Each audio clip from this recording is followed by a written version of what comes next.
Ya, pada pertemuan yang kelima ini kita akan membahas sejarah gereja Asia. Karena minggu yang lalu kita membahas pengantar sejarah gereja Asia. Sekarang kita akan membahas sejarah gereja Asia Lama. Sebelumnya saya akan memanggil nama saudara ya.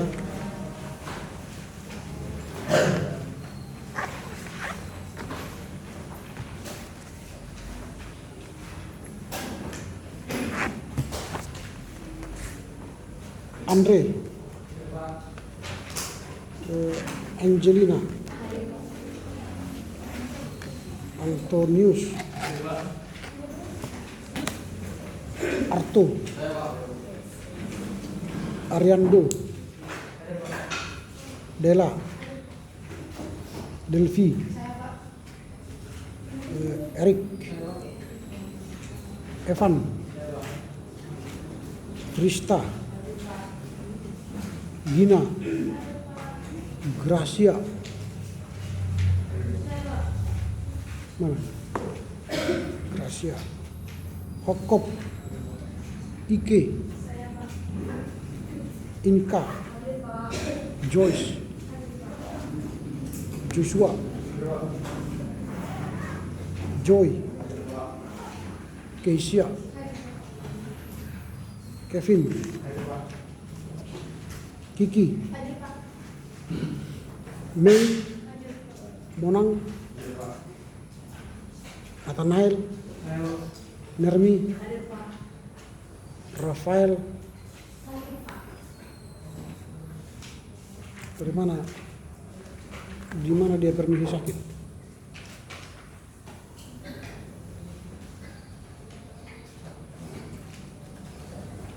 Rafael.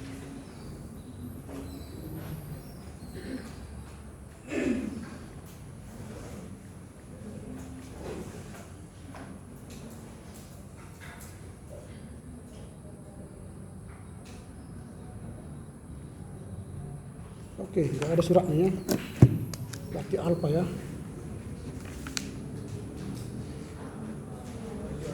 Dia masuk rumah sakit Pak tadi malam. Ya, kalau nggak ada suratnya kan sama saya. Reski, Raika,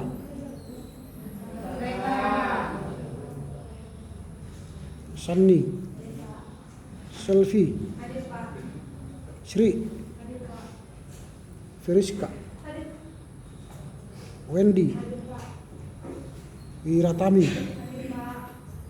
Yesi, Yuda, Yulian, Yunar. Oke, satu orang Alfa ya. Kalau saudara sakit, minta surat sakit ya. Dikirim ke saya atau dibawa ke saya. Kalau nggak ada bukti, saya nggak tahu saudara sakit. Yang membuktikan saudara sakit atau di rumah sakit ialah surat keterangan dokter atau surat dari bidan atau puskesmas atau klinik, itu yang membuktikan saudara sakit. Oke, kita akan melanjutkan sejarah gereja Asia Lama ya, sejarah gereja Asia Lama. Kemarin sudah bicara soal kata lama dan kata Asia, sehingga saudara sudah mulai memahami apa yang dimaksud dengan Asia, apa yang dimaksud dengan lama. Itu membedakan dari gereja Asia yang abad ke-20, abad ke-19, 20. Jadi Asia Lama itu sudah langsung pikiran kita kepada gereja pada abad pertama sampai pada abad ke-14.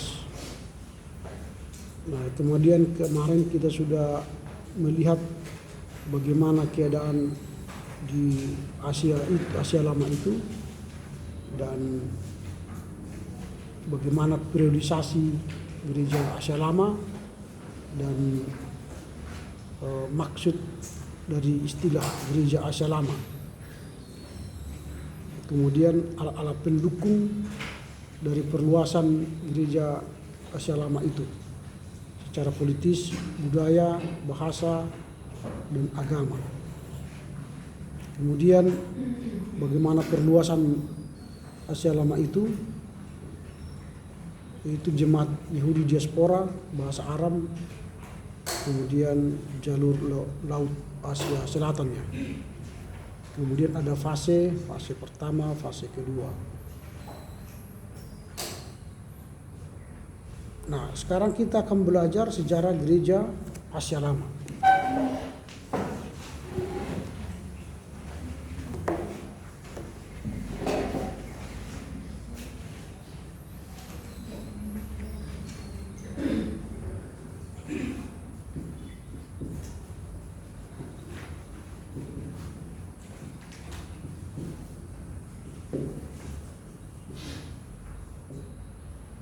Gereja Asia Lama. Nah, ini dimulai dari Kian dan Umi.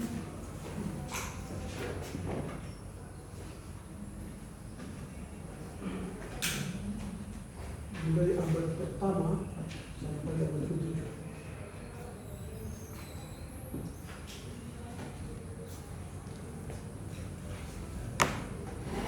Minggu yang lalu saya sudah jelaskan bagaimana peta itu ya, peta gereja Asia Lama itu tentu berbeda dengan gereja Asia Lama, Asia baru sekarang.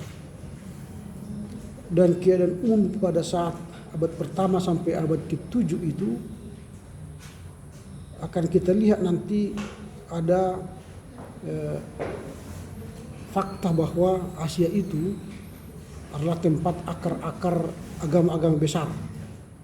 Itu sudah berulang-ulang saya sampaikan bahwa Asia Lama itu menjadi tempat akar-akar agama-agama besar di dunia seperti Hindu, Buddha, Islam, Kristen ya. Jadi itu fakta. Kemudian masa permulaan kekristenan abad pertama di Asia terdapat 4 kekuasaan besar yang kita temukan pada saat itu pada abad pertama.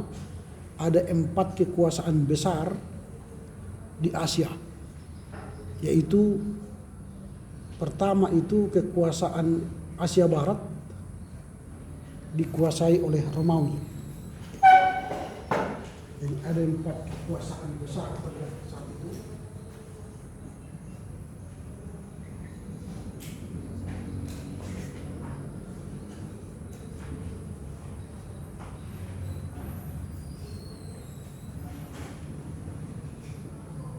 Kedua, Parthia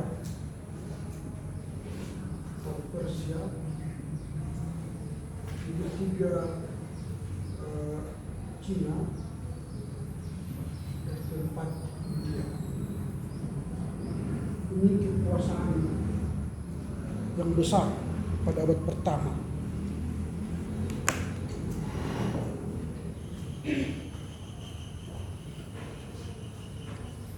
Nah, kekaisaran Romawi, yaitu disebut dengan Asia Barat tadi, ini merupakan pusat kekuasaan pertama di Asia. Nah, wilayah kekuasaannya meliputi Palestina, Syria, Asia Kecil. Ini Palestina,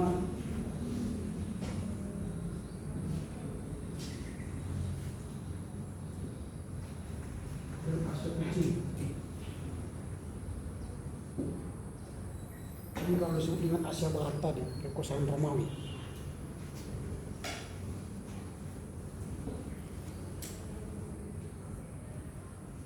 Dalam pemahaman gereja Asia Lama, Romawi itu adalah penjajah. Makanya kalau kita membaca kitab, kalau dibicara Romawi itu langsung di benak kita itu mereka itu penjajah. Kayak kita seperti Belanda ya, kalau bicara Belanda pada masa lalu itu kan penjajah bagi kita. Kalau bicara Belanda zaman sekarang kan bukan penjajah ya. Nah, itu seperti itu. Jadi pemikiran kita Romawi pada Asia Lama itu penjajah, kolonial. Sehingga terjadi konflik antara Romawi dan Persia. Karena itu dua kerajaan yang saling adu kekuatan. Kalau sekarang itu kan seperti blok Rusia dengan NATO dengan Rusia ya. Amerika dan Rusia dulu kan dua blok. adik kuasa dua kuasa. Sekarang jadi adik kuasa, Amerika menjadi penguasa tunggal dunia sekarang kan. Nah, sekarang pecah lagi perang Ukraina dengan Rusia. Orang berprediksi itu perang dunia ketiga. Ya, tapi tidak mungkin ya. Hari ini Turki digemparkan gempa bumi skala 7,8 skala Richter. 2.000 orang meninggal. Sudah tonton video apanya? Beritanya? Gempa Turki kemarin? Belum ya? Semua kota-kota yang menjadi ikon-ikon kota Turki Barat hampir habis diluluh lantahkan gempa itu. Ya, kita jangan langsung membuat pernyataan nanti di Facebook, tahankanlah gitu ya. Teodisi ya, menyalahkan umat lain. Seperti tsunami 2004 ketika ribuan orang mati di Aceh, wah datang orang Kristen, syukurlah gitu ya. Tak boleh gitu. Padahal bulan berikutnya langsung diterpanya tsunami. Datang mereka mengatakan syukurlah. Jangan gitu ya. Jadi jangan dikait-kaitkan dengan Tuhan dan agama nanti. Berdoalah supaya yang korban itu kuat. Ya, orang Indonesia hanya masih terdeteksi 3 orang yang kena musibah, tapi tidak meninggal. Mudah-mudahan jangan ada. Nah itu jadi ada kolonialis dari Romawi. Itu mereka antara Persia dan Parthia ya, waktu itu masih Parthia dengan Romawi merebut Asia Barat. Jadi mereka merebut Asia Barat supaya masuk kepada kekuasaan mereka, supaya masuk kepada kekaisaran Romawi atau masuk kepada kekaisaran Parthia atau Persia sekarang. Kalau sekarang itu diperebutkan di Palestina ya kan, Yerusalem, Jericho, Jalur Gaza, Ramallah itu kan diperebutkan sekarang oleh Israel dan Palestina. Beberapa kota sudah dikuasai oleh Israel kan, Bethlehem, Jericho, Yerusalem itu sudah dikuasai oleh Israel. Tapi kalau Ramallah, Jalur Gaza itu belum bisa dikuasai oleh Israel. Seperti itu. Kemenangan Romawi atas konflik ini menentukan pengaruh Romawi yang besar. Jadi menanglah Romawi memperebutkan Asia Barat itu. Sehingga Romawi itu punya kekuasaan besar, pengaruh besar. Sehingga kebudayaan Helenisme, kebudayaan Eropa itu sangat banyak masuk ke Asia Barat kala itu. Bahkan hingga sekarang pengaruh Barat itu sangat kuat di Asia Barat itu. Nah, misalnya lihatlah Turki. Turki sekarang kan agama Islam, tapi pakaiannya enggak seperti Islam. Budayanya tidak seperti Islam, budaya Barat itu semua. Orang suka di sana kedugem, diskotik, minuman alkohol. Gayanya tidak seperti Islami, tidak pakai cadar, pakai pakaian biasa. Itu Turki karena pengaruh Helenis kala itu sangat kuat di sana. Karena itu kan sudah termasuk pusat kekristenan kala itu. Nah, kebudayaan Romawi ini sangat membantu perkembangan kekristenan pada abad pertama itu. Inilah kekaisaran Romawi. Nah, yang kedua kekaisaran Parthia atau Persia, wilayahnya berbatasan dengan Romawi di sebelah timur. Lebih luas sebenarnya dari Romawi, tapi dia meliputi Mesopotamia atau Iran dan Irak sekarang. Itulah kekuasaan Persia atau Parthia. Jadi dia disebut dari dulu namanya Mesopotamia. Nanti ada Mesopotamia Utara dan Timur. Itu Irak dan Iran sekarang. Dan itu berbatasan dengan India. Ini Persia itu atau Parthia itu berbatasan dengan India. pada tahun 225 Parthia berubah menjadi Persia. Jadi Parthia berubah nama menjadi Persia. Ada banyak kota-kota yang di Alkitab di Asia Lama setelah sekarang itu berubah namanya. Termasuk tadi Parthia menjadi Persia tahun 225. Dulu di zaman PL, kerajaan Parsia ini atau Persia ini disebut dengan zamannya kerajaan Kores. Kalau pernah dulu dengar di perjanjian lama Koresi atau Sirus di dalam perjanjian lama, Sirus. Kores, Sirus. Itu perjanjian lama.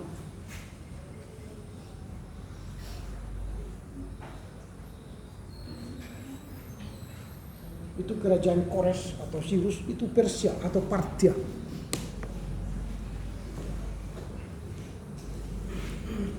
Dan Kores lah yang bisa menguasai Babilonia pada zaman perjanjian lama. Raja Kores dia menaklukkan Babilonia. Dan agama yang cukup kuat di kerajaan Persia ini atau Parthia ini ialah Zoroaster. Agama Zoroaster. Dan inilah yang menghambat perkembangan kekristenan di Persia, agama Zoroaster ini. Sangat sulit berkembang agama kekristenan di Asia, khususnya di Mesopotamia dulu, itu karena adanya agama Zoroaster. Inilah kekaisaran yang kedua di Asia, abad pertama. Kemudian Cina, kekaisaran Cina di abad pertama. Bukan Cina pada sekarang ya. Nah, Cina itu adalah negeri yang sangat luas. Itu luas sekali ya. Dibanding tadi kerajaan Romawi dan Persia tadi lebih kecil, dan negeri Cina itu luas sekali. 2 abad sebelum Kristus, negeri ini atau negara ini sangat kuat menganut Konghucu. Konghucu.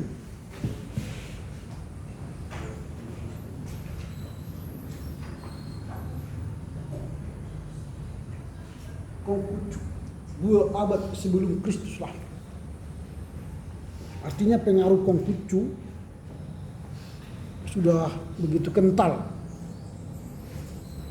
Ini didirikan oleh Qin Shi Huangdi.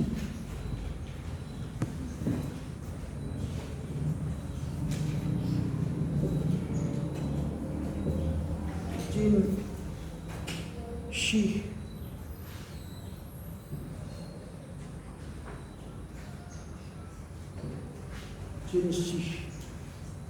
Huangdi.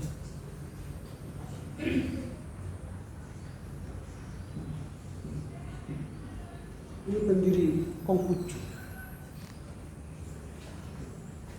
Dan pada masa beliaulah dibangun tembok Cina yang sekarang kalian lihat itu megah itu. Tembok Cina yang menjadi objek wisata di Cina sekarang itu tembok Cina. Tujuannya ialah untuk menghambat atau melindungi Cina dari serangan suku-suku liar. Jadi banyak sekali serangan suku-suku liar pada waktu itu. Dan itulah tembok satu-satunya di dunia yang belum hancur. Tembok Berlin sudah hancur kan, sehingga Jerman Barat, Jerman Timur menyatu menjadi negara Jerman sekarang. Tembok Cina belum, dan mungkin tidak mungkin dihancurkan itu karena itu sudah objek wisata dan tebalnya pun luar biasa, nggak mungkin terhancurkan itu. Kemudian setelah dinasti yang terkenal pada waktu itu, itulah tadi Konghucu tadi ya, dibangunlah tembok Cina, maka kemudian dinasti Konghucu ini diganti oleh dinasti Han. Dinasti Han.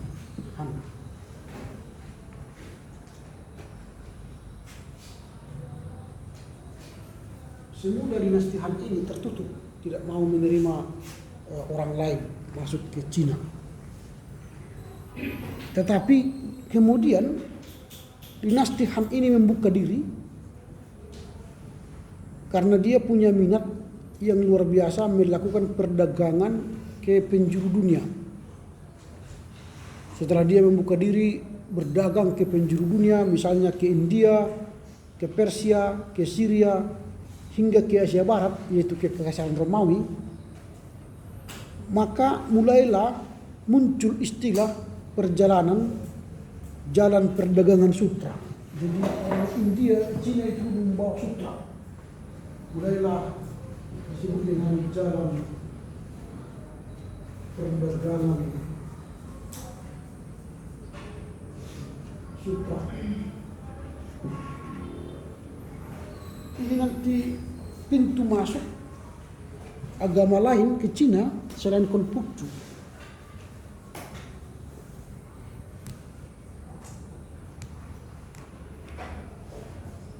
Nah, situasi jalur perdagangan jalur sutra inilah dipakai kesempatan oleh orang-orang India membawa agama ke Cina.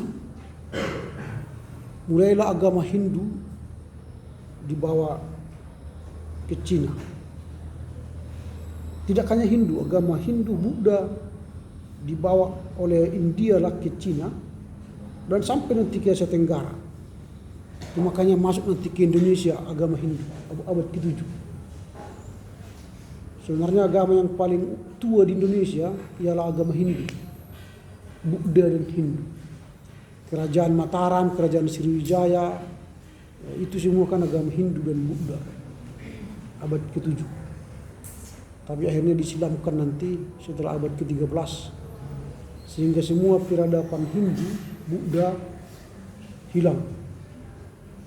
Untunglah Bali mempertahankan kehinduannya, dan Jawa Tengah, Borobudur, Prambanan tidak ada lagi Hindu di sana. Sehingga kalaupun kalian nanti pergi ke Borobudur dan Prambanan, tidak ada ritus-ritus agama yang kalian lihat di sana. Jadi hanya melihat batu-batu yang begini, gitu. Beda kalau kita ke Bali. Kalau kita ke Bali masuk ke GWK, Garuda Wisnu Kencana, nanti disuguhkan tarian-tarian atau kita lihat ritus-ritus sesembahan Hindu. Kita masuk pada nuansa itu karena ada sesajen, ada bau-bau ramuan-ramuan. Kalau kita ke Borobudur, gak ada bau-bau seperti itu, atau ke Prambanan. Paling bau orang nanti kita cium. Capek jalan, keringat kan. Keringat, ya kita hanya jalan aja ke Borobudur sampai ke puncaknya 1 jam. Habis itu turun ke 1 jam lagi. Capeknya bukan main. Panas matahari. Itu pun sekarang udah naik tiketnya. Dulu 50.000 masuk, sekarang 700.000. Siapa yang mau? Lebih baik digunakan makan-makan kan. Kalau 700.000 satu orang. Coba kalau kalian 2 orang saja 400. Lebih baik menginap di hotel kan. Makan sepuasnya, berenang atau jalan-jalan ke tempat lain. Itu karena karakter kita pengunjung, khususnya orang-orang Asia atau Indonesia, tidak menghargai. Sudah dibilang kan jangan naik. Jangan duduk. Itu kan sudah ribuan tahun yang lalu dibangun. Nanti dia naik, ambruk, mati dia. Tapi ya bandel. Jangan memasukkan tangan ke dalam, masukkan. Karena kata orang kalau ke Borobudur, kalau kita masukkan tangan kita ke dalam, nanti berkat Tuhan banyak sama kita katanya. Maka banyak orang berbondong-bondong masuk, tangan apa yang mau diambil nggak tahu kita. Hanya anginnya di dalam kan nggak ada di situ. Kecuali kita gini kan datang mas, pantaunya kan lumayan lah kan. Ini nggak ada. Tapi masih yakin dulu, makanya naik dimasukkan ke tangannya ke stupa-stupa itu. Itulah ya, kita Indonesia ini ya. Itulah yang menguntungkan setelah dibuka jalur perdagangan sutra ini. Lalu itu juga lah yang dimanfaatkan oleh orang-orang Kristen Nestorian dari Persia. Dari Persia tadi kan ada kerajaan Romawi, Persia, ada Kristen Nestorian. Waktu itu kan Nestorian sudah saya katakan kan itu adalah kelompok Arius dan Nestorian yang ditolak karena ajaran Tritunggal atau Unitarian yang mereka bawa. Lalu mereka lah yang pergi ke India abad ke-7. Dan itu juga nanti yang masuk ke Indonesia, yang ke Barus. Nah itulah masuknya kekristenan ke Cina. Nanti pembahasannya akan kita bahas nanti pada pembahasan kelompok atau pembahasan orang baca ya. Itu kekaisaran yang ketiga. Yang keempat India. Nah India ini adalah asal agama Buddha yang pada masa abad pertama cepat meluas di Asia. Agama Buddha ini pada abad pertama sangat cepat meluas di Asia. Nah, akan tetapi pengaruh kekristenan dan setelah munculnya Islam, agama Buddha di India berangsur-angsur surut.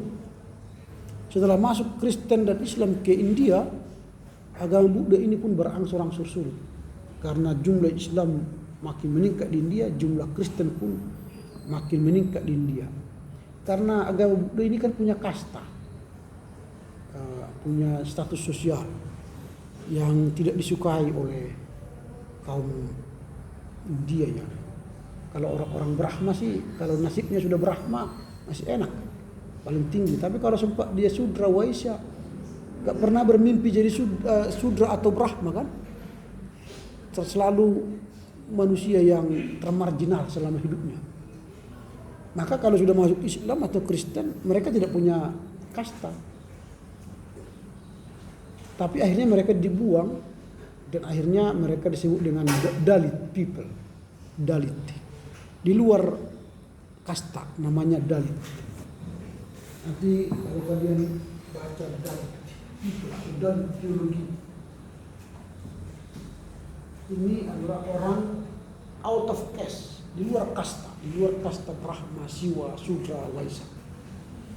Biasanya kan kalau suku Brahma harus menikah dengan Brahma, suku Waisa dengan Waisa, Sudra dengan Sudra. Tapi kalau menikah suku Brahma dengan Waisa atau Sudra itu penghinaan, maka dibuanglah mereka dari masyarakat. Nah orang yang terbuang itulah disebut dengan Dalit people, out of caste, di luar kasta. Dan kesinilah orang-orang Kristen balik menginjil. Makanya orang-orang Kristen di India itu adalah orang-orang buangan, orang-orang yang tidak punya kasta. Dan jangan heran nanti kalau kalian ke India, orang-orang Kristen itu dipandang hina oleh Brahma.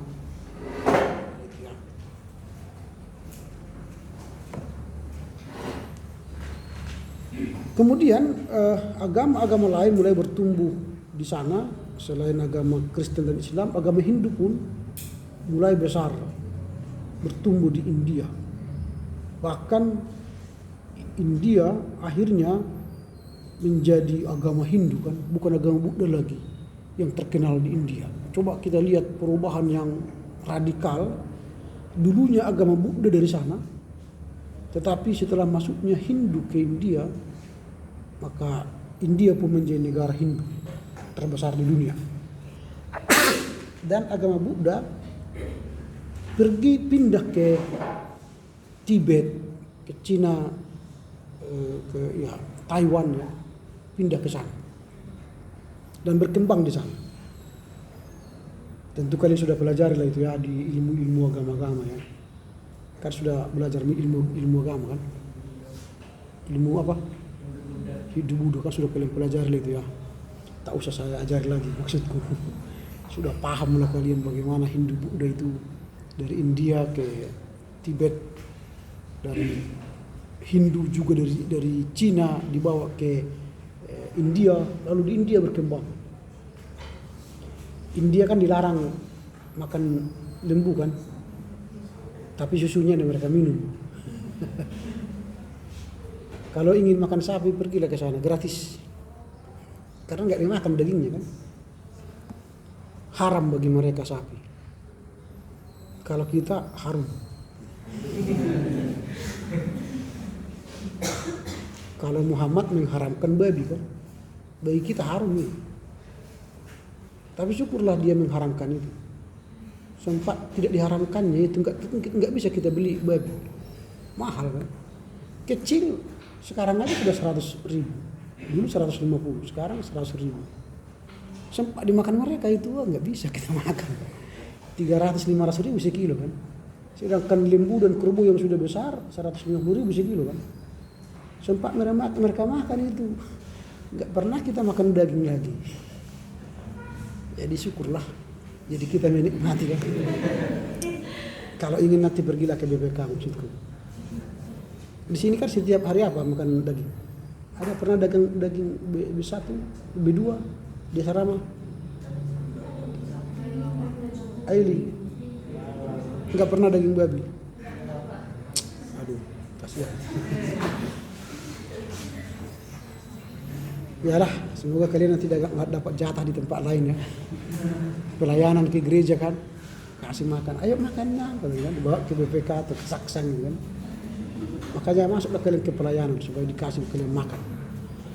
Oke, itu keadaan abad pertama sampai ke-7 ya di Asia Lama. Nah sekarang keadaan gereja di Asia sampai munculnya Islam. Berarti kan itu sudah abad ke-7 sampai abad ke-14 lah ya. Keadaan gereja di Asia sampai munculnya Islam. Itu yang kedua.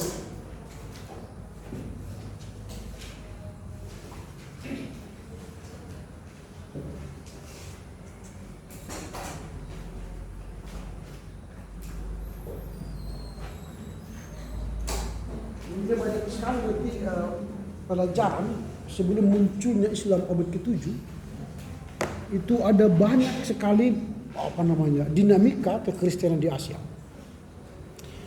Kita akan melihat beberapa kota nanti di sana yang akan menjadi pokok bahasan kita selama sebelum Islam muncul abad ke-7.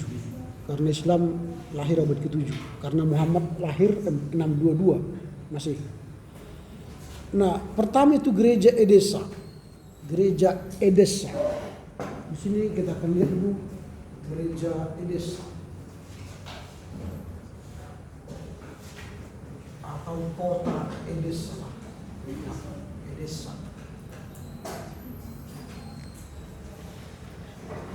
Edessa sekarang itu Irak. Sekarang Irak. Nanti kalau pulang ke rumah lihatlah peta ya, supaya kalian lihat biar masuk nanti cerita kita ini bisa kalian bayangkan di mana Irak sekarang ya. Itulah Edessa. Atau hulu dari sungai Efrat. Kalau di Alkitabnya ada Efrat. Kan di situ Taman Eden kan. Jadi kalau kalian ingin ke Taman Eden di Alkitab, pergilah ke Irak dan Iran sekarang. Itulah Eden, Taman Eden dulu. Di situlah dulu Hawa dan Adam bertemu. Jadi kalau mau cari jodoh ke sana, bertemu si Hawa di situ. Lalu bilang nanti, inilah tulang dari tulangku. Itu kata laki-laki itu kan. Jadi kalau ingin mencari pasanganmu, pegang di sini. Inilah tulang dari tulangku. Kaulah tulang dari tulangku yang hilang dari rusukku. Wah, di Irak lah itu. Ke Iran kalian pergi kan, mana tahu ketemu nanti yang berkerudung kan. Tapi berkerudung di sana belum tentu Islam.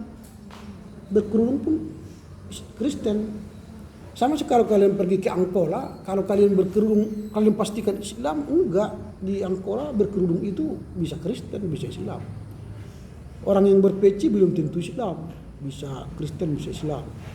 Jadi, tapi mereka selalu mengagamakan pakaian. Kalau sudah pakai peci, udahlah Islam lah itu ya. Gitu. Kalau sudah pakai peci, jadi mereka agamakan. Padahal sebenarnya peci itu tidak punya agama, ya kan? Tidak punya marga, tidak punya agama. Tapi kalau sudah pakai peci, kalian nanti lewat di mana-mana, assalamualaikum katanya kan. Sering saya kalau pakai peci, ada minta sumbangan, ya, buka. Alhamdulillah Pak Haji katanya. Padahal kita kasih 2.000 kan, alhamdulillah Pak Haji. Dia berdoa lah, ya amin gitu. Kita pergi kan. Ya itulah karena mereka mengagamakan pakaian ya. Nah itu gereja Edessa, itu Irak sekarang. Pada abad pertama, gereja Edessa ini adalah bagian dari kerajaan Mesopotamia. Itu Partia tadi kan, Parsia atau Persia. Di bagian utara, di bawah naungan provinsi Osroene, provinsi Osro.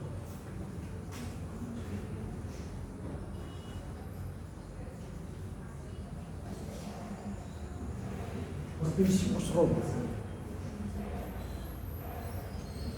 Letak dari Edessa ini atau kota Edessa ini atau gereja di Edessa ini sangat strategis.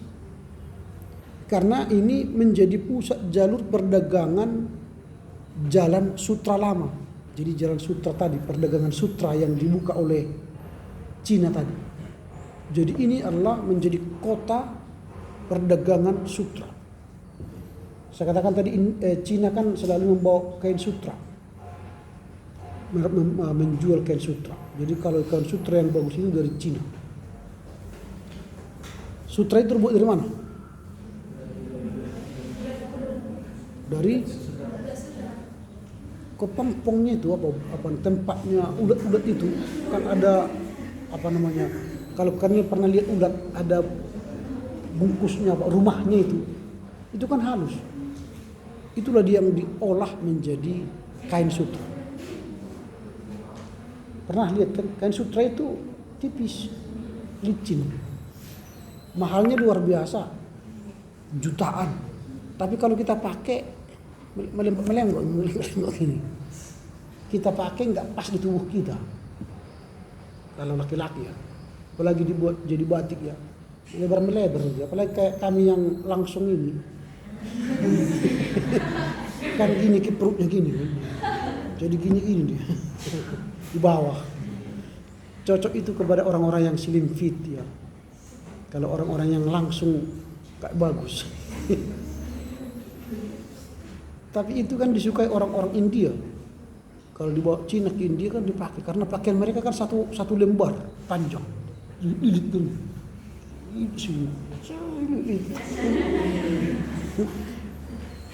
Kalau mau ada sesuatu buka baju lama kan, tak berapa kali lilit itu kan. Itu sutra. Maka suka mereka pakai kain sutra, licin. Mungkin karena licinnya, cara bukanya pun gampang. Coba kalau kain-kain yang seperti ini kan susah bukanya itu kan. Gak bisa luntur ke bawah. Itu.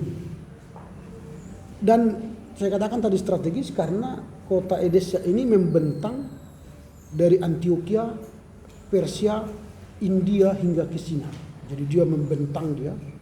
Mulai dari Antioquia, itu kan pusat kekristenan yang pertama dia. Kemudian ke Persia, ke India dan ke Cina. Nanti lihat dulu kejadian 1131. Kejadian 1131. Coba dibaca dulu kejadian 1131.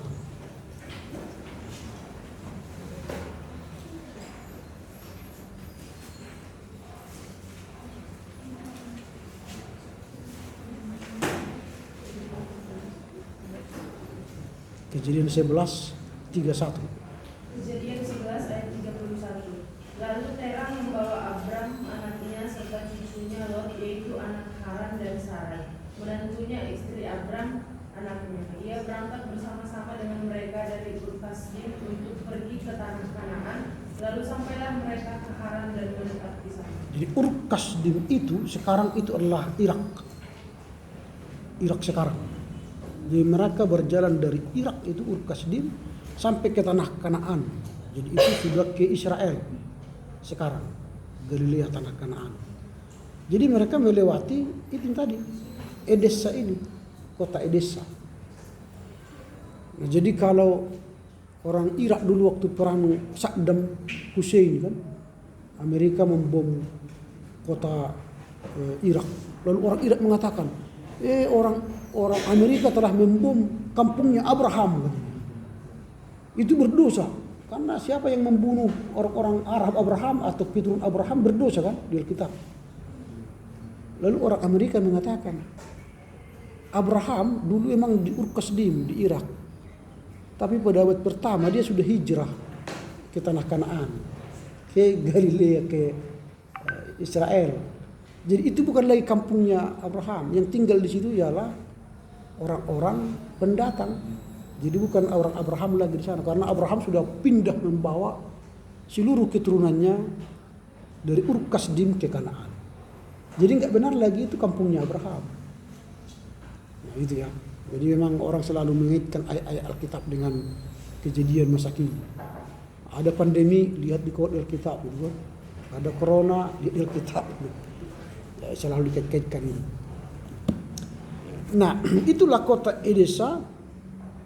Dan sekarang kota Edessa ini berbatasan dengan Turki, Syria, dan kota Damaskus, atau disebut dengan Gunung Ararat itu. Mengapa kota Edessa sangat penting di gereja Asia Lama? Ada beberapa alasan mengapa kota Edessa ini sangat penting. Karena Edessa adalah kerajaan Kristen pertama di Asia. Jadi kerajaannya bukan kota. Kerajaan Kristen pertama di Asia ialah Edessa. Ini akibat pengaruh pengkristenan Raja Edessa pada abad pertama. Jadi Raja Edessa itu dikristenkan, lalu semua kerajaan Edessa itu menjadi Kristen. Dan itu kan juga dipakai oleh penginjil-penginjil atau misionaris-misionaris Eropa ke belahan dunia timur. Misalnya ke Toba, ke Silindung, Nommensen mengkristenkan Raja Pontas Tobing, akhirnya semua Silindung jadi Kristen. Itu kan digunakan di teori itu.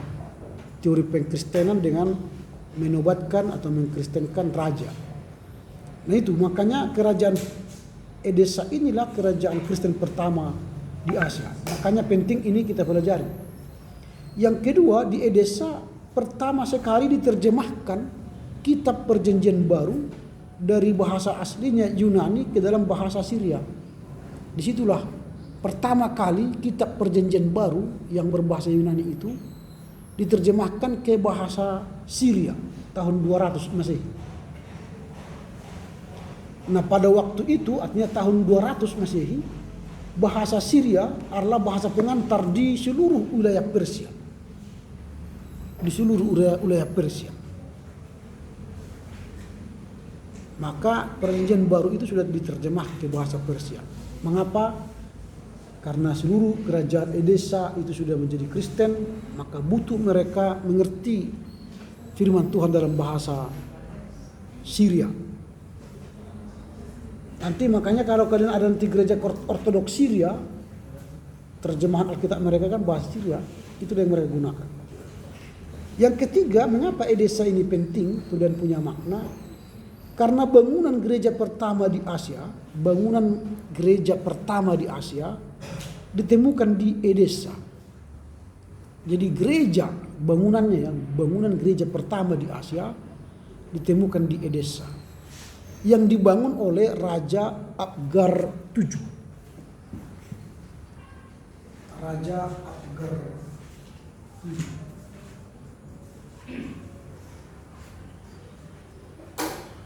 Setelah bertobat dia menjadi Kristen, dia bangunlah gereja di Edessa. Apa bukti bahwa itu semua yang tiga tadi ada di Edessa? Tentu selain bukti dari kitab suci, ada juga bukti-bukti dari sejarawan. Sejarawan itu menulis sejarah kota Edessa itu. Sama seperti misalnya Nommensen, kita kan menulis sejarah Nommensen dari perspektif gereja kan. Tapi ada juga yang mencatat sejarah Nommensen dari perspektif negara, sejarawan negara. Demikian juga Yesus, ada yang mencatat dari perspektif pengikutnya, yaitu Matius, Markus, Lukas, itu Injil Sinoptik. Dan ada yang juga mencatat dari sejarawan, Yosefus mencatat tentang Yesus pada zaman Kekaisaran Romawi. Nah ini juga ada tulisan-tulisan sejarawan yang membuktikan proses itu terjadi seperti itu, yaitu tulisan dari Eusebius. ada tulisan dari Eusebius.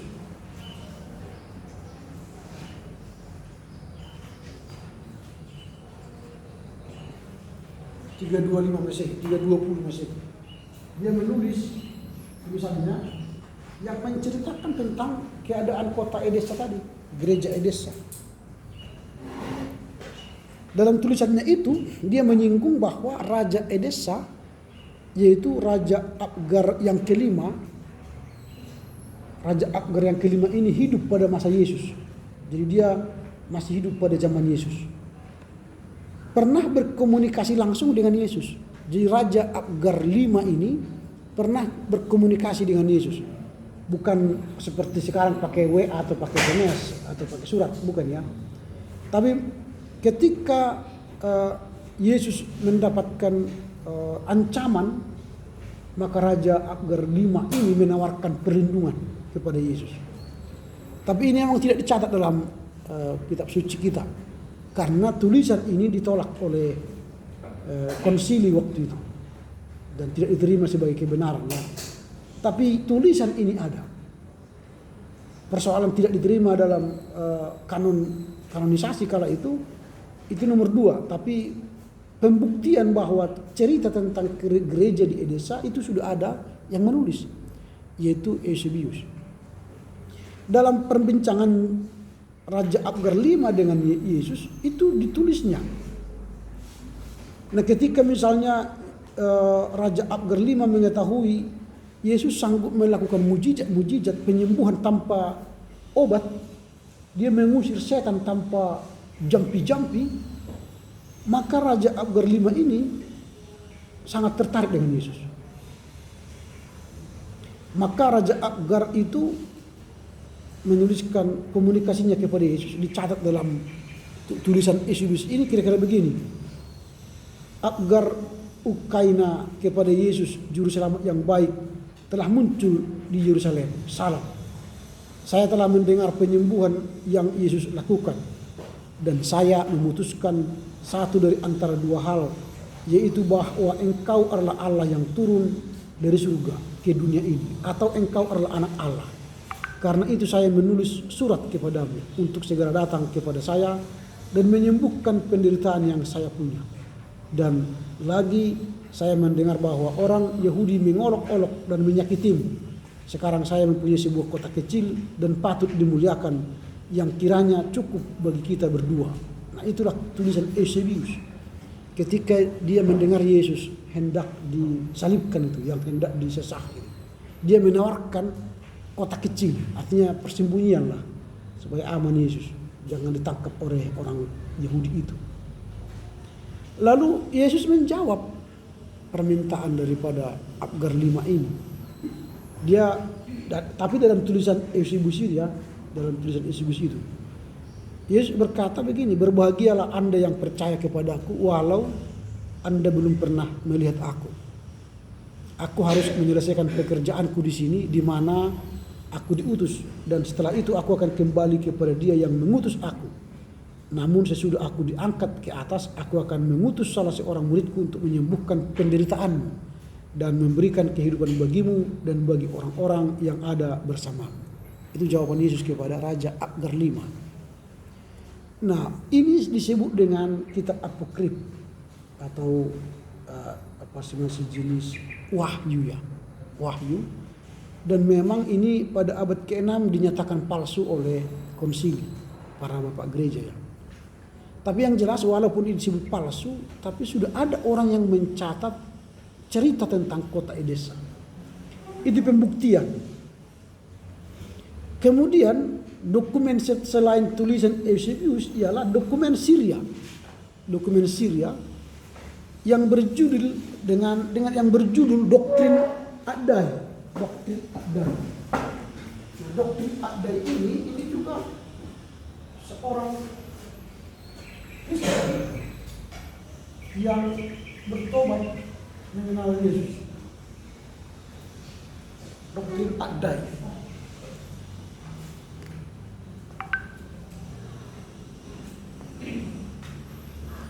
Addai ini nama lain dari Tadeus yang disebut Rasul Mesopotamia, Tadeus. Ini si ada ini adalah Tadeus. Ini disebut dengan Rasul Mesopotamia.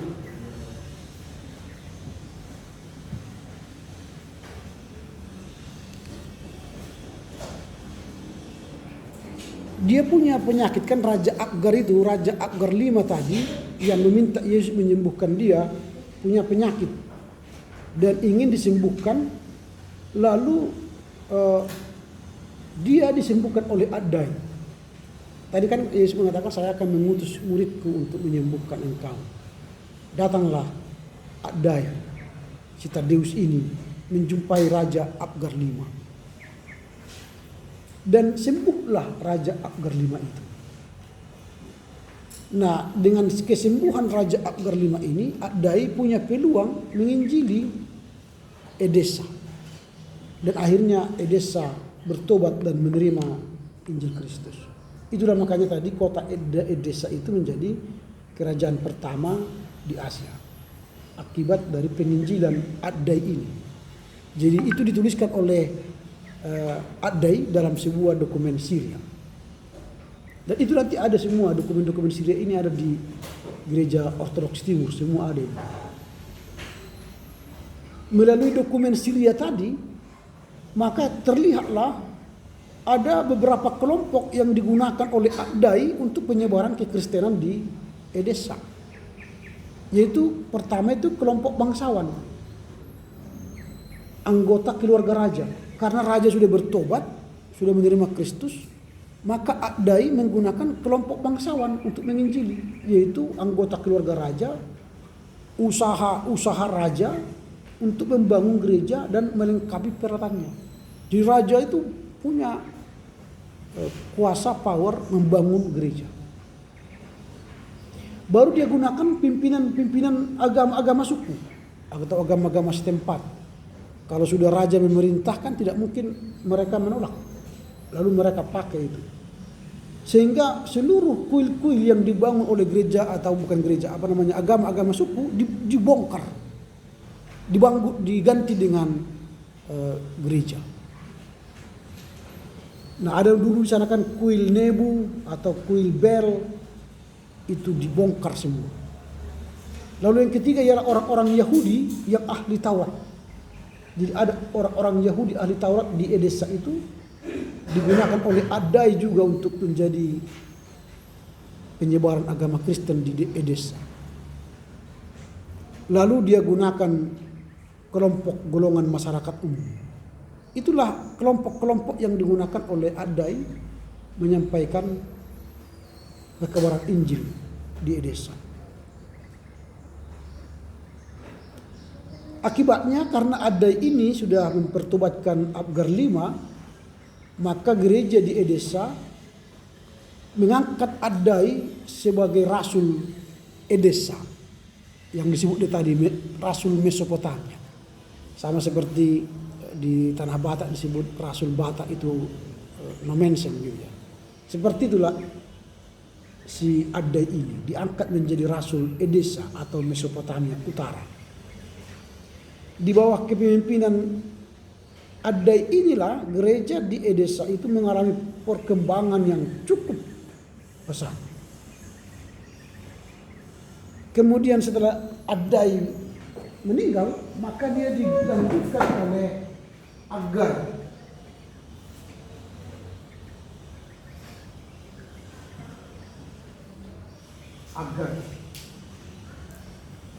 Dan ini adalah seorang murid yang menggantikan Adai. Ini murid Adai lalu ini murid Adai, Siaga ini dialah yang menggantikan Adai melanjutkan tugas penginjilan atau kepemimpinan gereja di Edessa.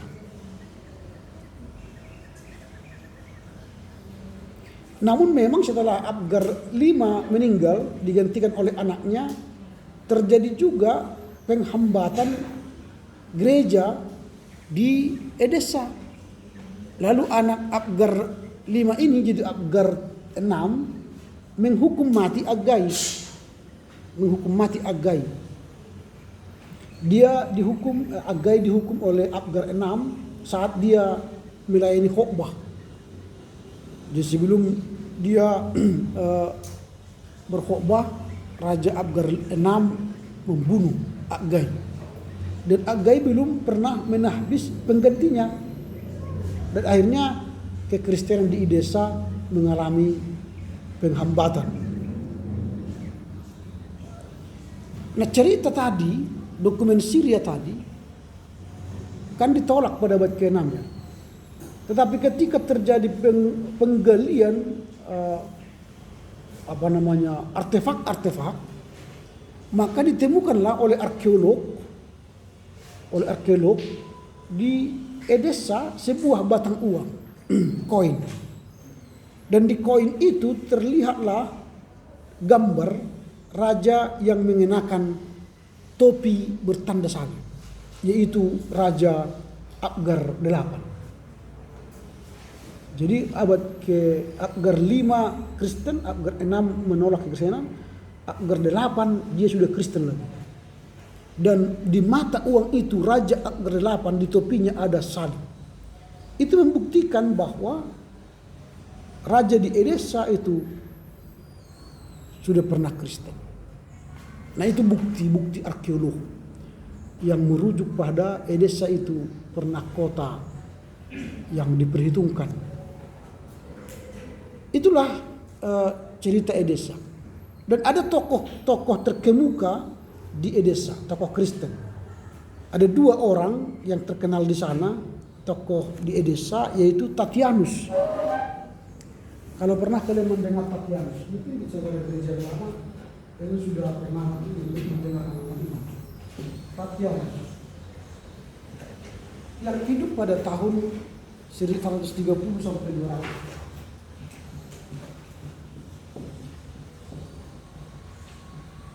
Tatianus.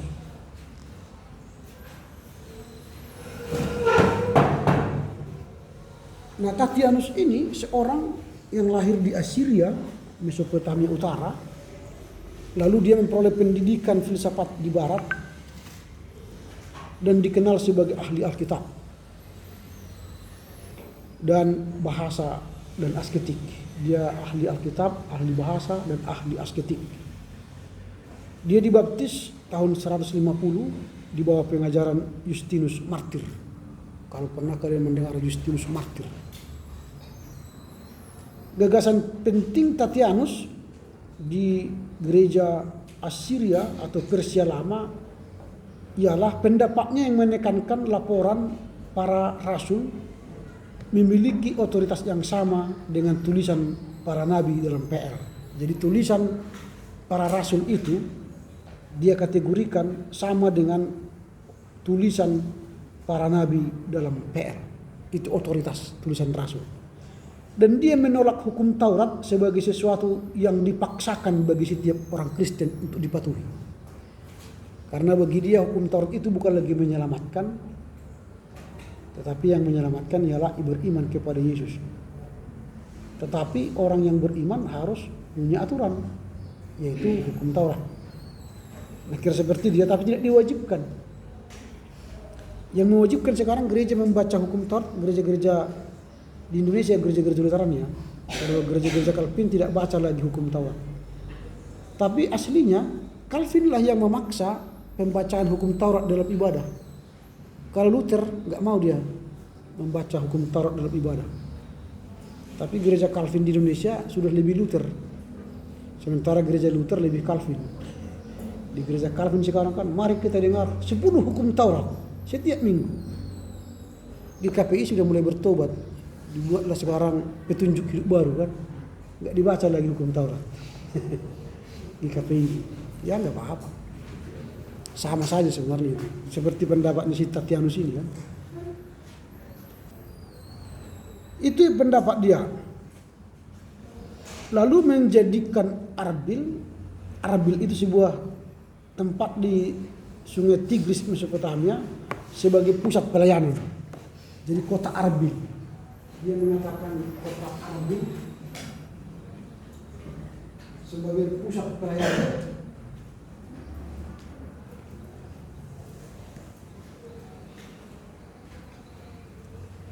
Dan dia memiliki teologi yang tidak memasukkan filsafat barat dalam pemahaman iman Kristen.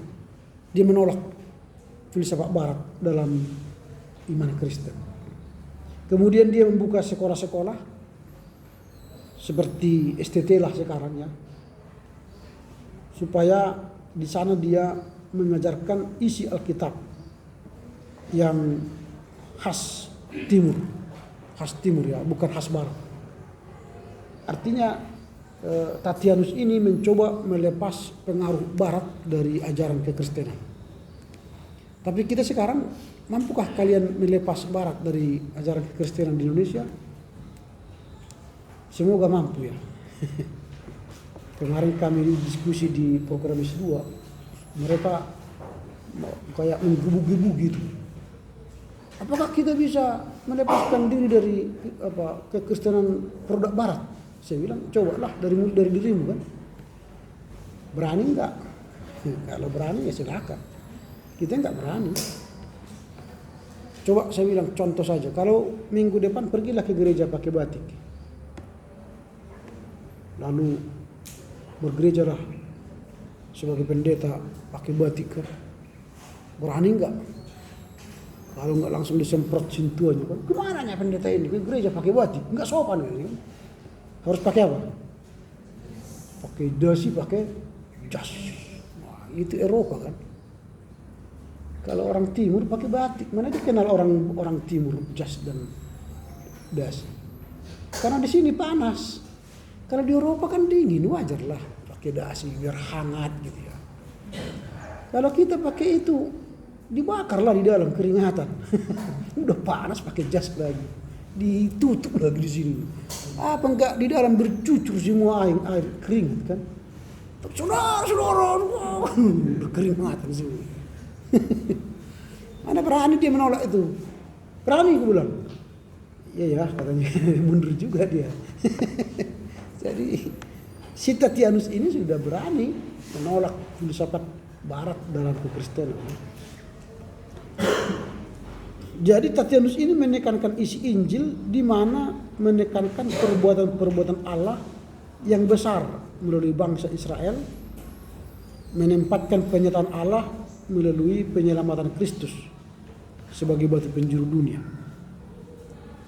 Lalu dia juga menekankan penggunaan teks terjemahan PL dalam bahasa Arab di setiap gereja Syria. Jadi bukan bahasa Ibrani, tapi bahasa Arab. Supaya dia bisa membedakan gereja Kristen yang berpengaruh Helenis, itu Romawi tadi. Dan mereka menggunakan bahasa Aram, bahasa Ibu Yesus, dari perspektif timur. Jadi setiap Septuaginta mereka tidak gunakan. Yang mereka gunakan ialah teks Perjanjian Lama berbahasa Arab.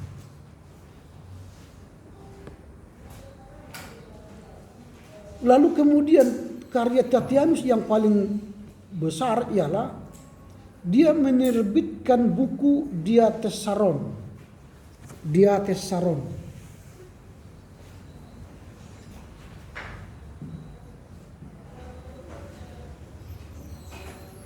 Diatessaron ini ya penggabungan Alkitab Matius, Markus, Lukas, Yohanes. Dia gabung sebagai sebuah pengajaran Injil di gereja timur. Dia satukan. Dan menurut para ahli kitab Diatessaron lah yang paling tua di gereja timur. Itu paling tua. Dibanding kitab Injil yang diterjemahkan ke dalam bahasa Yunani atau ke bahasa lain. Jadi di kitab Diatessaron inilah penggunaan kata-kata yang lebih tua dibanding penggunaan kata-kata dalam bahasa Yunani. Itu dikerjakan oleh Tatianus. Coba kita bayangkan dia pada abad pertama kedua sudah menulis Diatessaron. Luar biasa dia.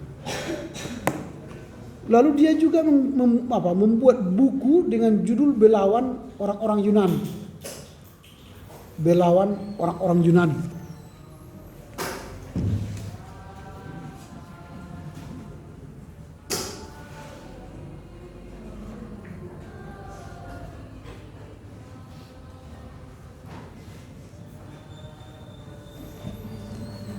Nah, di dalam buku ini dia memperkenalkan dirinya sebagai orang Asia yang sungguh-sungguh. Dan dalam buku ini dia menjelaskan tentang perkembangan gereja Asia lama, ya, gereja Asia itu maksudnya gereja Asia lama. Dan di sana dia menjelaskan bagaimana mempelajari astronomi dari Babylon, abjad dari Tunisia, syair dan musik dari Frigia, dan sistem pos dari Persia. Di buku itu dituliskan semua. Dan dia mengatakan bahwa Asia adalah pusat dari segalanya. Itu tokoh yang pertama. Tokoh yang kedua di gereja Edessa ini ialah Bardaisan. Bardaisan.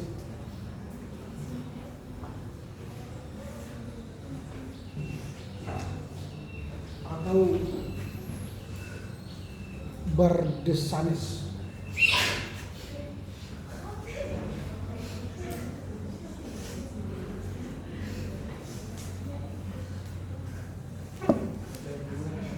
Kalau dikatakan Bar itu kan anak, ya, Bar. Jadi kalau Bar Ptolemeus anaknya Ptolemeus. Bar Thomas anaknya Thomas. Kan kayak Wilson, ya, anaknya si Will gitu, ya. Kalau son dalam bahasa Inggris. Jadi Bardesanes artinya anak dari Edessa. Jadi dia dari Edessa. Lahir tahun 154. Dia seorang olahragawan. Dan bangsawan. Orang tuanya seorang bangsawan Persia yang mengungsi ke Osron, ke provinsi Osron itu di Edessa. Selain dia olahragawan, bangsawan, dia juga penyair dan ahli filsafat. Temannya Raja Abgar VIII. Pada usia 25 tahun dia dibaptis menjadi Kristen oleh Histaspes dan mengangkat dia menjadi diaken.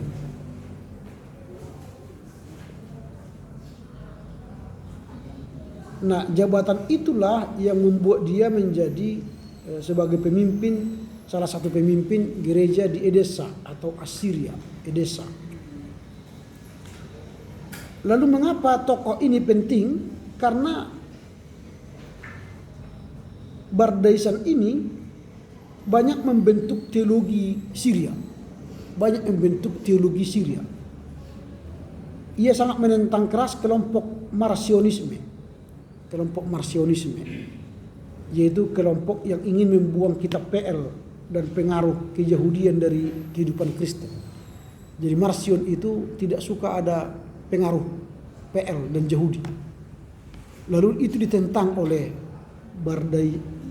Bardaisan.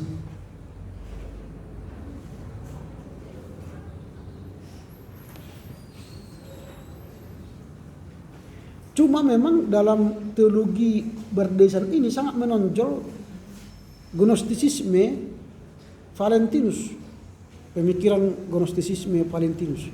Artinya filsafat Gnostisisme Valentinus, ya. Sangat kental dalam tulisan-tulisannya.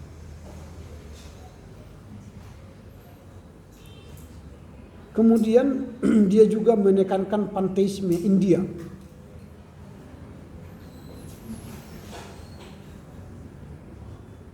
Sehingga nanti dia mengajarkan materi adalah jahat dan cemar. Akhirnya memang pemikiran dari Bardaisan ini dianggap sesat oleh gereja timur. Karena dia sudah mencampurkan Gnostisisme Valentinus tadi dengan panteisme India.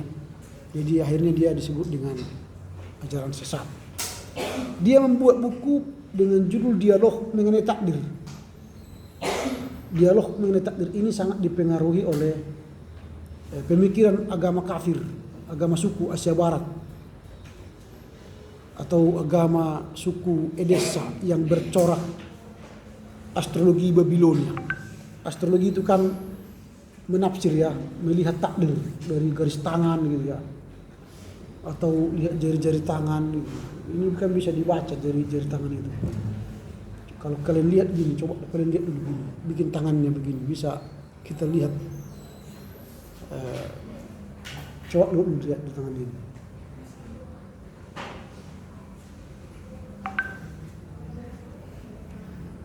Tidak usahlah saya baca ya. Tapi yang mudah saya sampaikan, tengok dulu di sini M. Ini kan M itu kan. Sebelah kiri apa? M juga kan? Itu memento mori, mesti mati, itu aja. Jadi kita ini mesti mati, memento mori. Jadi MM itu. Jadi itu aja yang pasti. Takdir bagi orang Kristen hanya memento mori, mesti mati. Jadi tidak ada yang tidak mati manusia di dunia ini. Itulah takdir kita. Hanya satu takdir orang Kristen, mesti mati. Yang lain nggak ada takdir kita. Walaupun ada kata-kata orang melalui garis tangan, panjang jari, semua bisa dibaca kan. Dan garisnya ini, kalau garis ke sini, ada banyak artinya itu. Tapi saya tidak mau menafsir itu karena bukan ahli tafsir saya. Nanti kalau saya sampaikan ke kalian, jadi takut kalian kan. Tak usah saya kasih tahu ya. Itu Edessa. Sekarang kita membahas Arbil. Arbil tadi yang disampaikan oleh Tatiana. Tadi kan Edessa. Sekarang gereja Arbil. Gereja Arbil atau Arbela.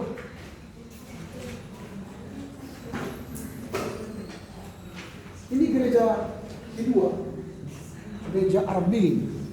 Tatianus meminta supaya Arbil lah pusat kekristenan atau pusat kantor sinode lah kalau istilah sekarang. Arbil itu salah satu pusat kekristenan di zaman Asia Lama. Ibu kota sebuah kerajaan kecil di Mesopotamia Utara, yaitu kerajaan Adiabene. Ada kerajaan Adiabene.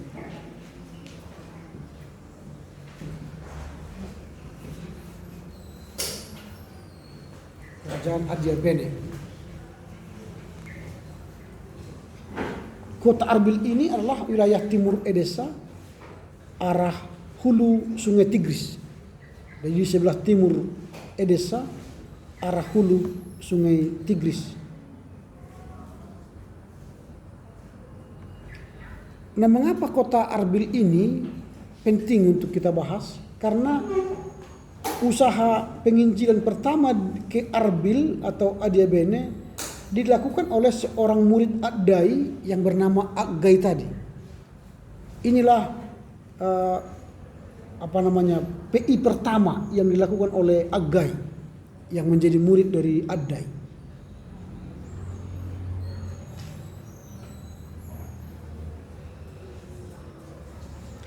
Nah, kalau dilihat nanti dari informasi Tawarikh Arbil, Arbil artinya laporan Arbil ya, maka akan terlihat adanya regenerasi 20 uskup Arbil. 20 uskup terjadi regenerasi di sana. 20 uskup regenerasi di kota Arbil. Itu berarti kan sudah lama itu. Kalau 20 uskup, kalau misalnya dulu satu uskup misalnya katakanlah 5 tahun, 20 kali 5 kan sudah 100 tahun. Itu artinya kota itu sudah kota tua. Dan uskup pertama di Arbil adalah Pakida. Uskup pertama.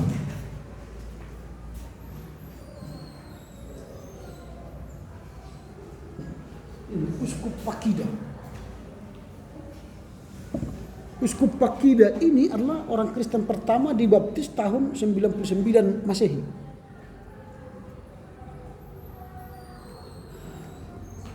Uskup Pakida ini adalah anak dari seorang guru Zoroaster.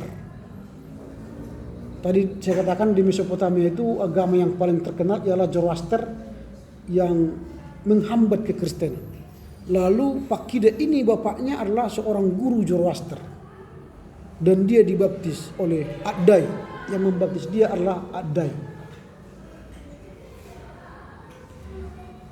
Bersama Adai, Pakida ini melakukan penginjilan ke seluruh wilayah di Mesopotamia Utara. Dan setelah bersama Adai dia menginjili, maka dia ditobatkan, ditahbiskan menjadi uskup pertama untuk gereja Adiabene atau gereja Arbil. Itu mengapa Arbil ini penting. Yang kedua, mengapa Arbil ini penting melalui Tawarikh Arbil. Tawarikh Arbil itu artinya laporan Arbil, ya, laporan kota Arbil. Orang martir pertama di Arbil adalah Samsun. Orang martir pertama Samsun, bukan Samsun, ya. Ini orang martir pertama. Orang martir pertama artinya orang yang mati karena Kristus, ya.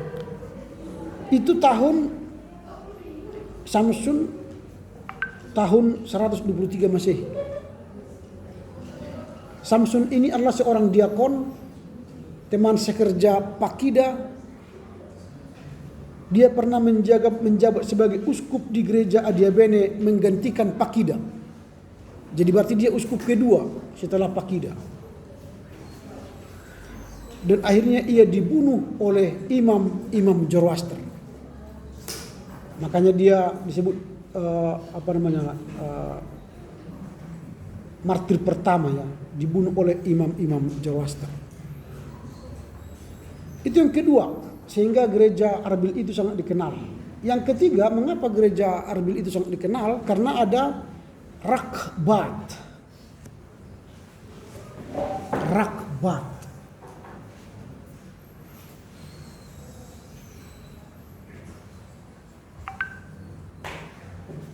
Ada Rakbat.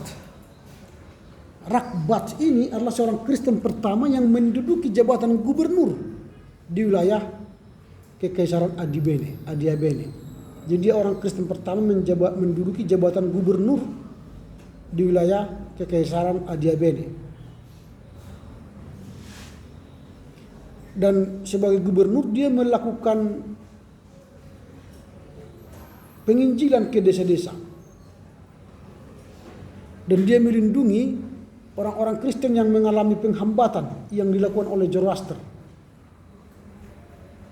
Sehingga dia bisa melepaskan uskup Ishak dari penjara yang ditawan oleh imam-imam Zoroaster.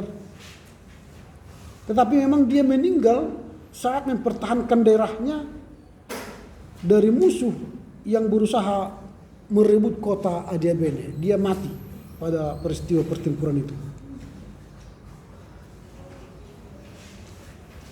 Lalu yang keempat, mengapa kota Arbil itu penting? Karena penghambatan besar di Arbil terhadap orang Kristen berlangsung tahun 160 sampai 179 Masehi. Tahun 160 sampai 179 Masehi. Pengikut Zoroaster pada saat itu sangat banyak jumlahnya, menyerang seluruh kota dan membunuh serta merampas segala harta benda orang Kristen.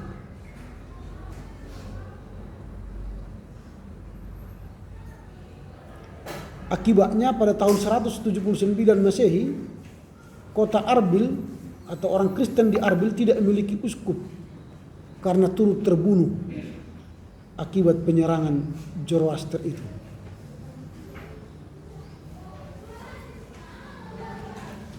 Nah, itulah kota Arbil.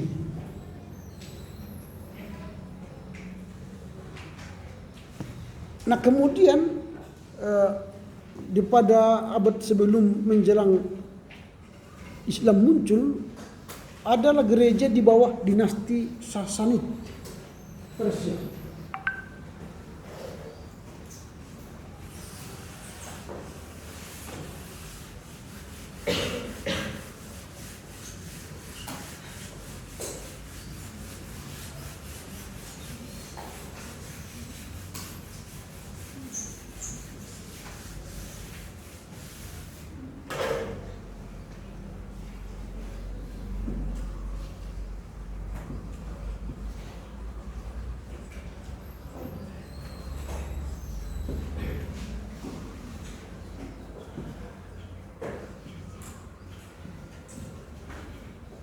gereja pada di bawah pemerintahan Sasanid, dinasti Sasanid Persia. Berubahnya Partia tahun 225 menjadi Persia ternyata turut juga merubah sejarah gereja di Persia. Jadi ketika berubah nama Partia tahun 225 menjadi Persia, merubah sejarah kekristenan di Persia.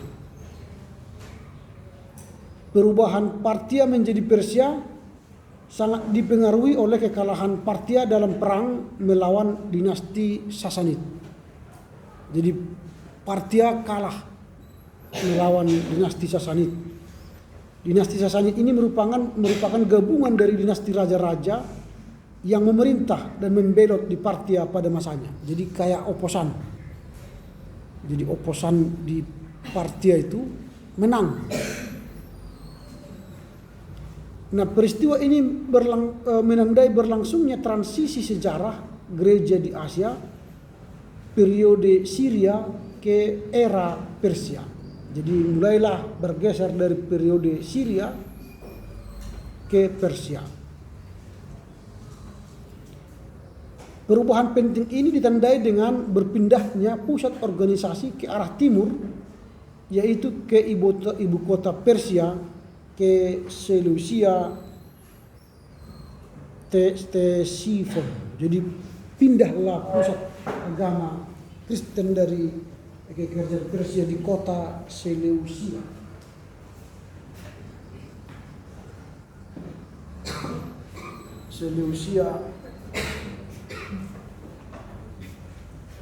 Ctesiphon. Kesinilah pusat dari gereja di timur. Artinya pusat teologi gereja juga berpindah dari Edessa ke Nisibis. Jadi dari Edessa ke Nisibis. Pindahlah pusat teologi. Kemudian gereja Persia menjalin hubungan dengan orang-orang Kristen Thomas di India. Ini sudah mulai berkembang. Mereka berhubungan dengan gereja-gereja Kristen Thomas, Thomas di India.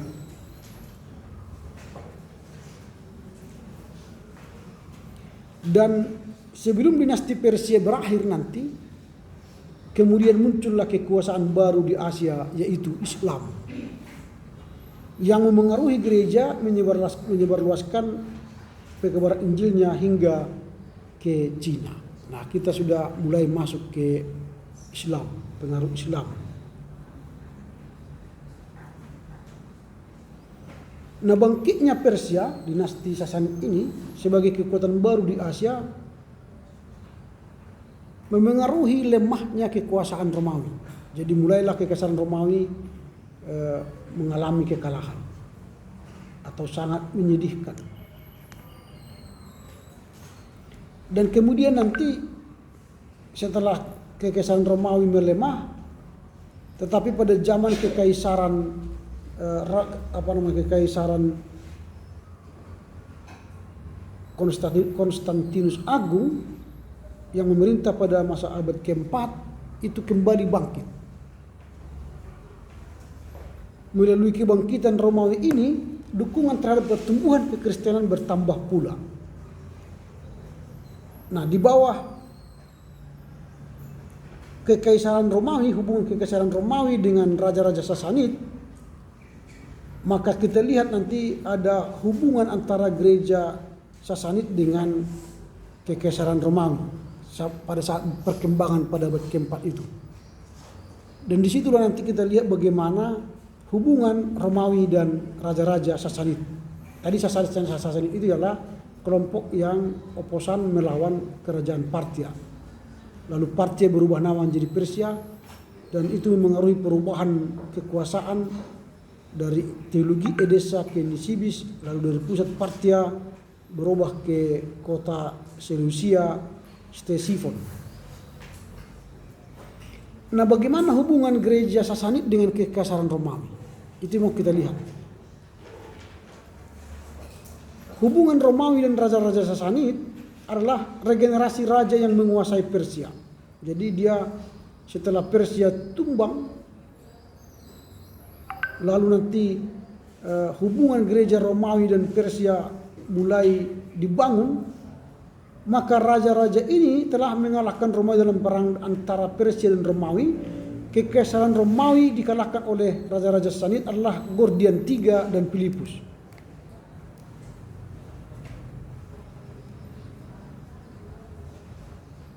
Artinya raja Romawi dan raja-raja Sassanid yang saling berperang itu saling mengalahkan. Ya, misalnya kerajaan Sassanid Gordian III dan raja kekaisaran Romawi Filipus itu saling mengalahkan.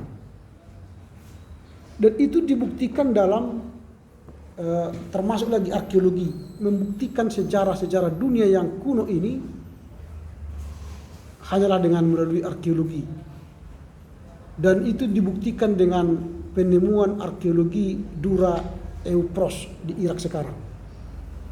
Itu merupakan sebuah benteng Romawi yang berbentuk gereja Kristen.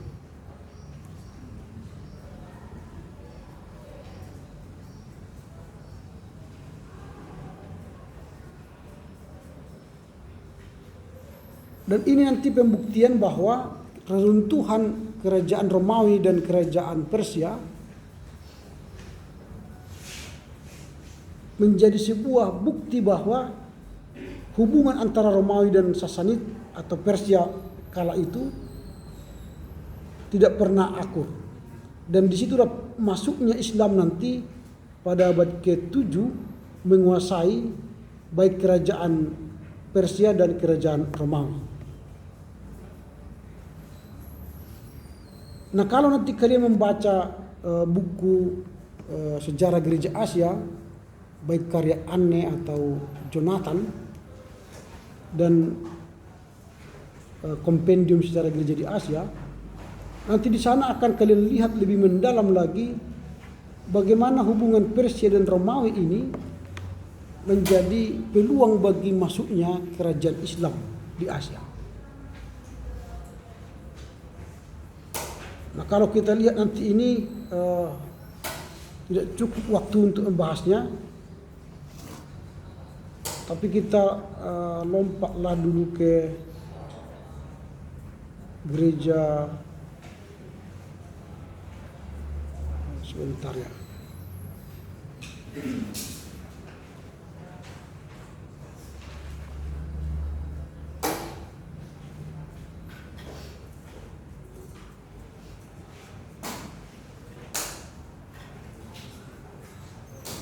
Gereja di Armenia. Waktu kita tinggal 5 menit lagi ya. Nah, gereja di Armenia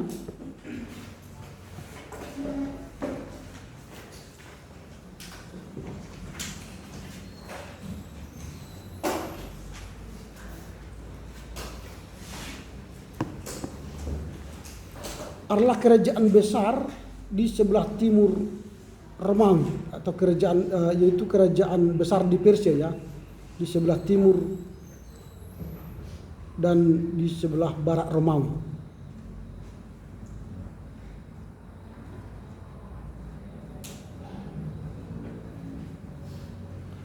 Nah, bersamaan dengan penguasaan dinasti Sassanid atas Persia, jadi Sassanid menguasai Persia dan penaklukan yang dilakukan secara bersama-sama oleh kerajaan Armenia,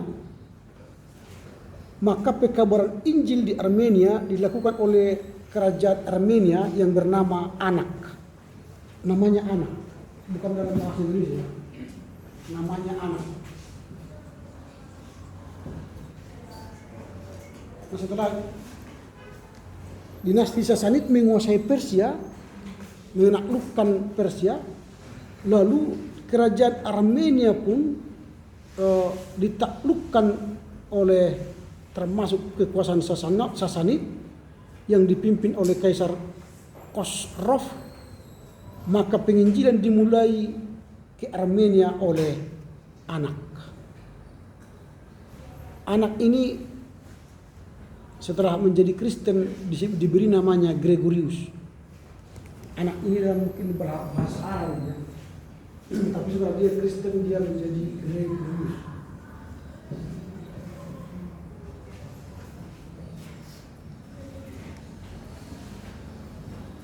Dia adalah seorang pengungsi Armenia pada masa penaklukan Sasanid.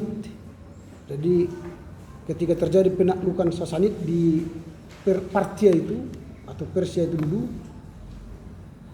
anak ini mengungsi, lalu kemudian dia dididik menurut kekristenan di bawah pemerintahan Sasanid itu, dan akhirnya dia dibaptis. Dan ketika dia menjadi pengikut Kristus, lalu dia diangkat menjadi kayak penginjil ya di daerah Armenia,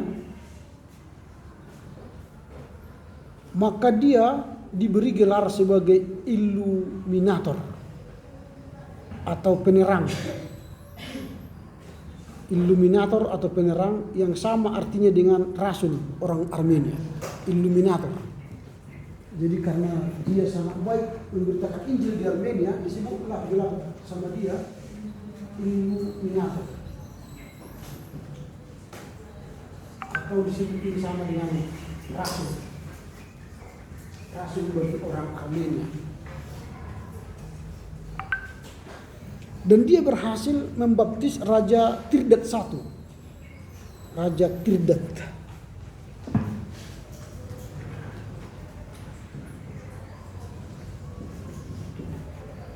Raja Tirdat I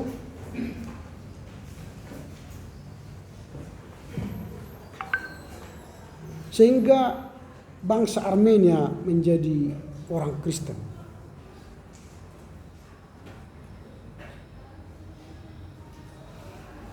Setelah Armenia dikristenkan, maka terjadilah penghancuran pada patung-patung atau kuil-kuil penyembahan orang-orang Armenia. Dan akhirnya tahun 294 anak tadi atau Gregorius tadi ditahbiskan menjadi uskup Armenia.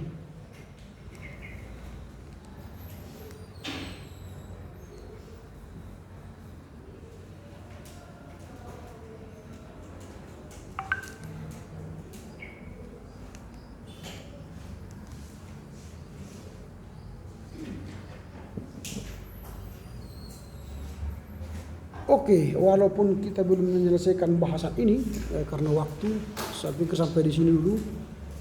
Dan minggu depan kita sudah masuk laporan baca, saya akan kirimkan silabusnya. Karena saya anggap terlampau banyak peneliti kita bahas gereja Asia lama ini, sehingga kita tidak bisa mencapai nanti silabus kita gereja Asia pada abad ke-20 ini atau 1920. Saya hanya menambah pembahasan lebih mendalam tentang sejarah gereja Asia lama, supaya jangan terlampau jauh lompatan kalian nanti ke sejarah gereja Asia abad ke-20. Minimal kalian sudah mengetahui apa yang terjadi di gereja Asia lama, sehingga ketika kita nanti berbicara pada sejarah gereja abad ke-20, kalian sudah punya dasar apa yang terjadi di gereja Asia lama dulu. Sehingga nanti dibandingkan ke sejarah gereja Asia baru. Sehingga cerita kita nanti kalau kita berdiskusi tidak ada lompatan yang hilang. Ya, kalian sudah paham. Untuk mendalaminya nanti kalian bacalah sejarah gereja Asia lama itu, lebih mendalam. Banyak informasi di sana. Karena saya yakin apa yang saya sebut tadi itu bagi kalian itu ya, sesuatu yang tak pernah kalian dengar ya. Nama-nama itu yang baru. Kalau kalian tidak baca nanti nggak nyambung apa yang disampaikan. Pasti kalian ngantuk karena nggak nyambung, nggak kalian tahu. Saya sebut nama-nama itu nggak kalian tahu kan? Karena nggak pernah dibaca dimanapun, dibahas dimanapun. Tapi kalian nanti kalau sudah tamat sejarah gereja Asia, diasumsikan kalian sudah menguasai itu. Tapi kan tidak mungkin saya ulangi lagi semua itu lebih mendalam. Nggak mungkin kan? Tapi kalian baca lah ya. Supaya nanti ketika kita diskusi tentang sejarah gereja Asia abad 1920, kalian tidak lepas dari akar masalahnya abad pertama itu, Asia lama. Tanpa kalian kuasai Asia lama, kita sulit nanti diskusi gereja Asia. Sulit. Nah, saya bicarakan misalnya nanti gereja Martoma di India, gereja Sasanid misalnya di abad pertama di Syria, Partia dan Kormawi. Kalian apa itu ya? Apa itu ya gitu kan? Nggak nyambung.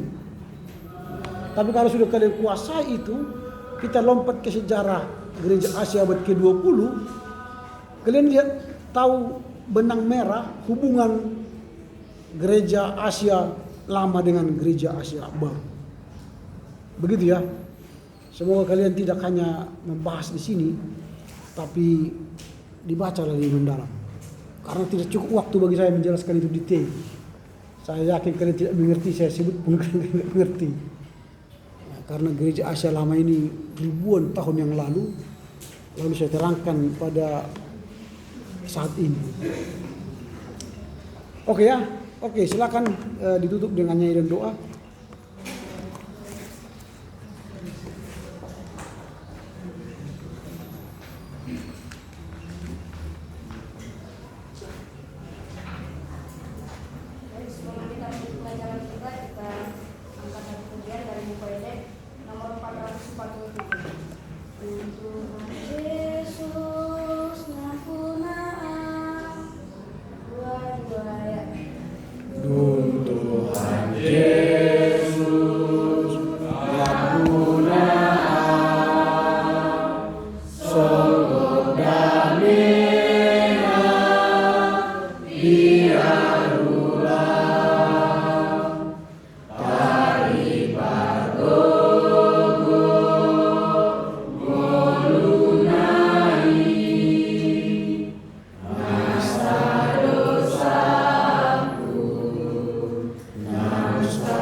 Amin. Oke, selamat pagi ya.